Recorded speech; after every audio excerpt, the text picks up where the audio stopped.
Hello. അപ്പോൾ ഇന്ന് നമുക്ക് ഒരു മുട്ടക്കറിയാണ് ഞാൻ തയ്യാറാക്കാൻ പോകുന്നത്. അപ്പോൾ മുട്ടക്കറിക്ക് വേണ്ടിയിട്ട് ഉള്ളി അരിഞ്ഞു വെച്ചിട്ടുണ്ട്, സവാള അരിഞ്ഞു വെച്ചിട്ടുണ്ട്.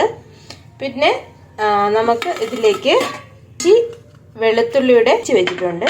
പിന്നെ കടുക് വറുക്കാൻ ആവശ്യമായ മുളക് വേണം. പിന്നെ 2 തണ്ട് കറിവേപ്പിലയും നമുക്ക് ആവശ്യമാണ്. അപ്പോൾ ഇതൊരു സൈഡിലോട്ട് ഇരിക്കട്ടെ. പിന്നെ നമുക്ക് വേണ്ടത് മുട്ട തന്നെയാണ്, ഇവിടെ എടുത്തു വെച്ചിട്ടുണ്ട്. ഇപ്പോൾ വെള്ളം തിളയ്ക്കുമ്പോഴത്തേന് നമുക്ക് ഇതിലേക്ക് മുട്ട ചേർത്ത് കൊടുക്കണം. അപ്പോൾ വെള്ളം ഇവിടെ നിന്ന് തിളയ്ക്കട്ടെ. പാൻ ചൂടായിട്ടുണ്ട്. ചൂടായതിനു ശേഷം നമുക്ക് വെളിച്ചെണ്ണ ഒഴിച്ചു കൊടുത്തു. കടുക് പൊട്ടിക്കഴിഞ്ഞു. ഇതിലേക്ക് ആദ്യം നമുക്ക് ചേർക്കേണ്ടത് ഇഞ്ചിയും വെളുത്തുള്ളിയും ഇടിച്ചു വെച്ചതാണ്. ഇഞ്ചിയും വെളുത്തുള്ളിയും ഇടിച്ചു വെച്ച് ചേർത്ത് ഇളക്കുക. അപ്പോൾ ഇളക്കി കൊടുത്തു. ഇത് ഒരു ചെറിയ കളർ മാറാൻ തുടങ്ങുമ്പോഴത്തേന് നമുക്ക് സവാള ചേർത്ത് കൊടുക്കാം. സവാള ചേർത്ത് കൊടുക്കുന്നുണ്ട്. കുറച്ച് ഉപ്പ് ചേർത്ത് ഇതിനെ നമുക്ക് ലോ ഫ്ലെയിമിൽ വെച്ച് ഇതേപോലെ വഴറ്റിയെടുക്കണം. ചെറിയ തീയിൽ കിടന്ന് നല്ലപോലെ വഴണ്ട് വരട്ടെ. നമുക്ക് അടച്ചു വയ്ക്കാം.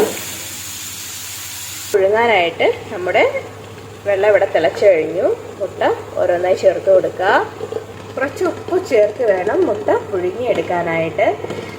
കാരണം എന്ന് വെച്ചാൽ മുട്ടയുടെ തോട് പൊട്ടിപ്പോവും. അല്ലെങ്കിൽ ഇവിടെ കിടന്ന് വേകട്ടെ. 10 മിനിറ്റ് എന്തായാലും എടുക്കും വേകാനായിട്ട്. നാടൻമുട്ടയല്ല ഞാൻ ഉപയോഗിച്ചിരിക്കുന്നത്, നമുക്ക് നോർമൽ കടയിൽ നിന്ന് വാങ്ങിക്കുന്ന മുട്ടയാണ് കേട്ടോ. അപ്പോൾ നാടൻ മുട്ടയൊക്കെ കിട്ടാനല്ല, കിട്ടും, പക്ഷെ അത് കുറച്ച് തിരയണം നമ്മൾ. അപ്പോൾ വാങ്ങിച്ചുകൊണ്ട് വരുമ്പോഴത്തേന് ചിലപ്പോൾ നല്ല ആയിരിക്കത്തില്ല, 2 ദിവസം കഴിയുമ്പോൾ പാഴിപ്പോവും. അതുകൊണ്ട് മോസ്റ്റ്ലി ഞാൻ നാടൻ മുട്ട വാങ്ങിക്കാറില്ല. ഇവിടെ ഭയങ്കര വിലയുമാണ്. ഒരു മുട്ടയ്ക്ക് 20 രൂപയാണ് കേട്ടോ നാടൻ മുട്ടയ്ക്ക്.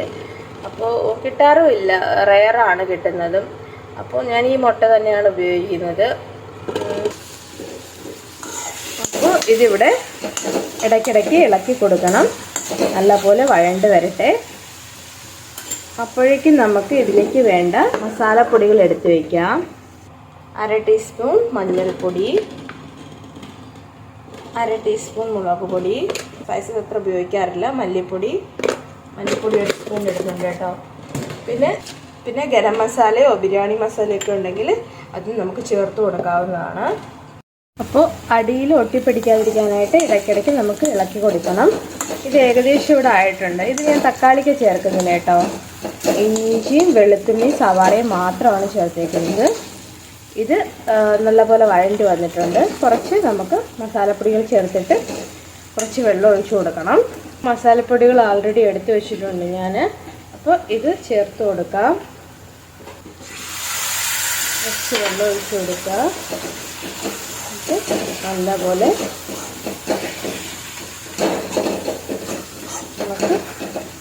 നല്ലപോലെ മസാലപ്പൊടികൾ ഈ സവാളയിൽ പിടിച്ച് വരട്ടെ. ഈ സമയത്ത് ഉപ്പ് നോക്കാവുന്നതാണ് നിങ്ങൾക്ക്. കുറച്ച് കൂടി വെള്ളം ചേർത്തിട്ട് ചെറിയ തീയിൽ കിടന്ന് ഇതിനെ വേവിച്ചെടുക്കാം. അപ്പോൾ കുറച്ചും കൂടെ വെള്ളം ഞാൻ ചേർത്ത് കൊടുത്തിട്ടുണ്ട്. ചെറിയ തീ കിടന്ന് വേകട്ടെ. അടച്ചു വയ്ക്കാം. മുട്ടയും ഇവിടെ തയ്യാറായി കഴിഞ്ഞു.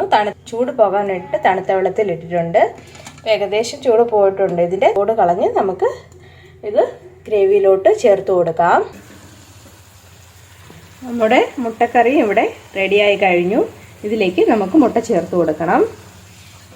അപ്പോൾ മുട്ട തോട് കളഞ്ഞ് വെച്ചിട്ടുണ്ട്. ഇതിലേക്ക് ചേർത്ത് കൊടുക്കാം മുട്ട. എന്നിട്ട് നല്ലപോലെ ഇളക്കുക. 2-3 മിനിറ്റിന് ശേഷം നമുക്ക് ഇത് വാങ്ങാവുന്നതാണ്. അപ്പോൾ ഇത്രയേ ഉള്ളൂ. സിമ്പിളാണ്. എല്ലാവർക്കും ഇഷ്ടമായെന്ന് വിചാരിക്കുന്നു. അപ്പോൾ എല്ലാവരുടെയും സപ്പോർട്ട് വേണം. സപ്പോർട്ടെന്ന് വെച്ചാൽ നിങ്ങളുടെ ലൈക്കുകളാണ് എൻ്റെ സപ്പോർട്ട്. അപ്പോൾ എല്ലാവരും ലൈക്ക് ചെയ്യുക, കമൻറ്റ് ചെയ്യുക, ഷെയർ ചെയ്യുക. Thank you for watching video. അടുത്ത വീഡിയോയുമായി വീണ്ടും കാണാം. അതുവരെയ്ക്കും ബൈ.